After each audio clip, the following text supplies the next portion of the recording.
I'm not quitting today.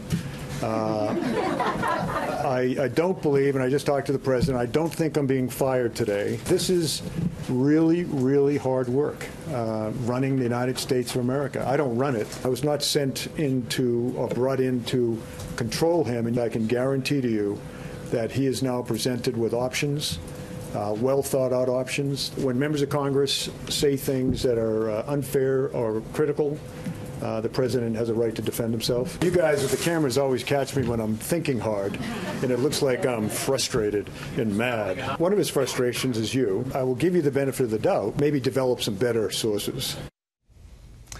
White House Chief of Staff John Kelly surprising in the briefing room today and arguably charming reporters there in what turned out to be a very substantive, engaging 23 minutes of time in the briefing room taking questions. This is all of these stories about what he really thinks and how he's doing his job behind the scenes have been popping up all over the place based on anonymous sources.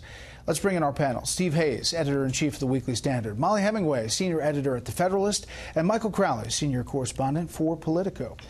Steve, some people looked at that and said that was a tour de force. Yeah, more John Kelly, please. Look, he's a smart, thoughtful, patriotic guy. He explains the White House position very well. I thought he was able to take some shots at the media without doing it in quite the acerbic way that we're used to from the president.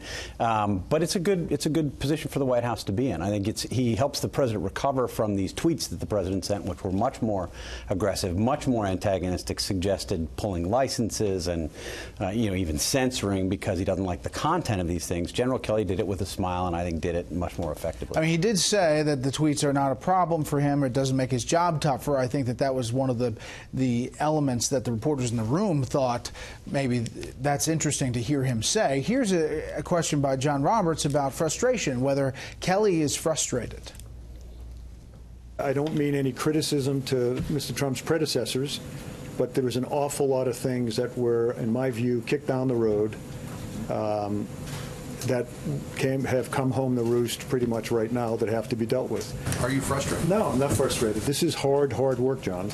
And my only frustration, with all due respect to everyone in the room, is when I come to work in the morning and read about things I allegedly said or things that Mr. Trump allegedly said or people who were going to be fired or whatever, and it's just not true. I mean, Molly, I don't know how many stories I've read or seen that had anonymous sources describing Kelly on his way out the door. Right. It was actually very frustrating for me when he said that he wasn't quitting today, and the room erupted in laughter, as if it were really funny that they go and they write all these stories every few days about how he's quitting and how they have all the best sources that he's quitting. And when he denies it, they act like it's really funny. It's not funny to have so many stories based on unreliable, anonymous sources, and the public can't check these sources. I mean, I saw that earlier in the show that you had someone from a different outlet saying, no, really, trust us. Our sources are good. Well, there's no way to trust when they contradict information that's on the record, and there's no way to check and hold them accountable. And I think it's really a huge threat. In addition to the external threats to freedom of the press, there's the internal threat of how the media are handling their jobs and how they're losing their standards and how they're breaking that social contract. They get a lot of perks and privileges as part of this First Amendment agreement, and they are not living up to those standards. What did you think of John Kelly in the briefing room?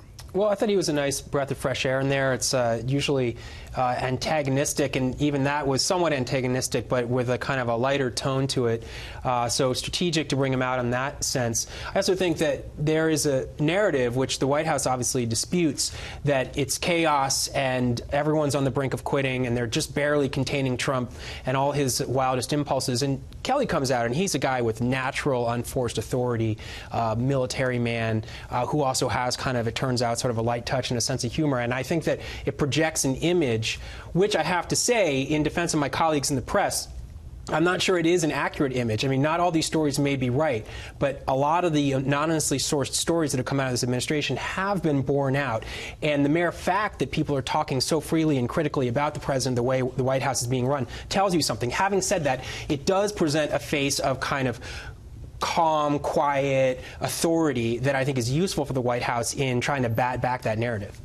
Well, I mean, I tell you, that pushback seemed pretty effective when he turned and said, maybe you need better sources. Yeah, well, anytime he wants to call me, I'm here. I'm willing to talk to you about the best source you can have. Yeah, look, I mean, I think if you look at it from the perspective of the White House, they're making this argument. They want to suggest that nothing's believable. None of the media reports are believable. It's just not true. And the White House also plays a role in these anonymous sources, it must be said. I mean, the White House hosts background briefings all the time in which reporters who call in or are present for the briefings are told, you can quote us as senior administration officials, what have you. That is one of the way the White House gets its word out, and it's done on a pretty regular, probably almost daily basis. But the standard isn't that a lot of the stories are true or a lot of them check out. The standard when you're in the truth-telling business is that all of your stories need to check out. And there have been so many stories about people who are leaving, who don't leave, and it becomes very difficult. How does a general reader or viewer know who to trust and who not to trust when so many of the stories turn out not to be true? But here's the question. I mean, after today, how many of these stories that have been written or done will go back and say, well, we were dead wrong when we said that he was frustrated or he's leaving or that XYZ? Right. How many do you think? But it may not be. But look, it may not be wrong, right? I mean, it may be that General Kelly has been frustrated. I think General Kelly has been frustrated. But you just I've said he talked wasn't. to people who think that General Kelly has been frustrated. I know, but it's him. So then, what are we Is he just lying? Are we to just assume that everybody in the federal government is telling the truth about when they make a comment? Is he? Look, I don't want to challenge General Kelly's integrity. I've talked to people who have worked with him who said that he's frustrated. And I think he and did slip it's at the important, beginning. though. It's important to challenge what you hear from the podium sometimes. I did it. I did it all the time. Of course. But for instance, he did say he was frustrated. He said he was frustrated by waking up every day and seeing false stories in the media. So he did admit that he was frustrated. And maybe when you hear reports that he's frustrated, that people are Do you misinterpreting think he's never frustrated by what's happening in the White House? I think that what we need come to do on. is have sources who can be held accountable. If he is not telling the truth here, this can come out. But you have to challenge check government. an You have to anonymous challenge source. official government sources. I mean, we did that all the time. Think about, we can't take at face value what Jay Carney said when he was briefing on Benghazi. Of course, we but when it all you the have time. the anonymous sources who are not going to go on the record, and then you have the chief of staff saying what he says on the It should record, matter, and it should carry matter. more. It should carry more weight when he says it on the record. It doesn't mean that everything that's said on the record is true. All right, the flip side, Molly, is that the president is tweeting, and he has continued to do this, saying network news has become so partisan, distorted, and fake that licenses must be challenged, and if appropriate, revoked, not fair to public. The fake news is going all out in order to demean and denigrate such hatred. What about that? Right. And I mean, this is the flip side to what we're talking about. There are all sorts of ways to demand accountability from the press that do not involve calls for government action. When Trump is talking about the proliferation of fake news, the over-reliance on anonymous sources, he's on strong ground. When he starts calling for government action, he's on less strong ground. Of course, people also overreact as if there's some constitutional right to bandwidth or spectrum, which is not, it's a little bit of an overreaction to that. But he has a strong case to be made that the media have not been handling their vocations very well. He oversteps when he calls for government action. This is Howie Kurtz. It'll be a whole show, I guarantee you, this weekend. But I want to turn real quickly to the executive order, also news today on health care. Take a listen. This is going to be something that millions and millions of people will be signing up for, and they're going to be very happy.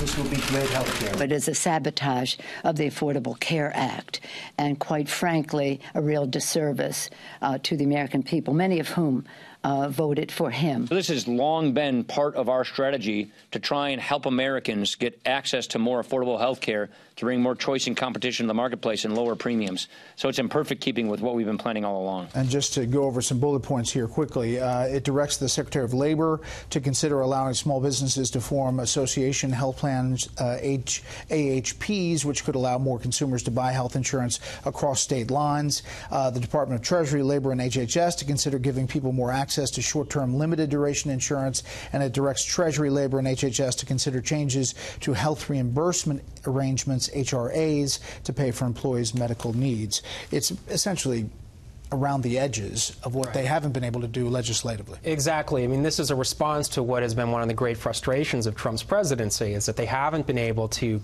repeal and replace Obamacare. The Congress just can't get it done. So Trump, like many other presidents before him, is resorting to what executive power he has to, at a minimum, send a signal that he's doing something. I mean, it's a little bit of an offering for his political base to say, look, I'm trying here, even if I can't get the Congress. what supporters of Obamacare might suggest is that he's actually trying to precipitate a crisis, trying to undermine the existing system to create a crisis that will then force Congress and maybe push it over the brink to take action. I mean, that is a possible scenario. And they are claiming that they'll bring it up legislatively in the new year.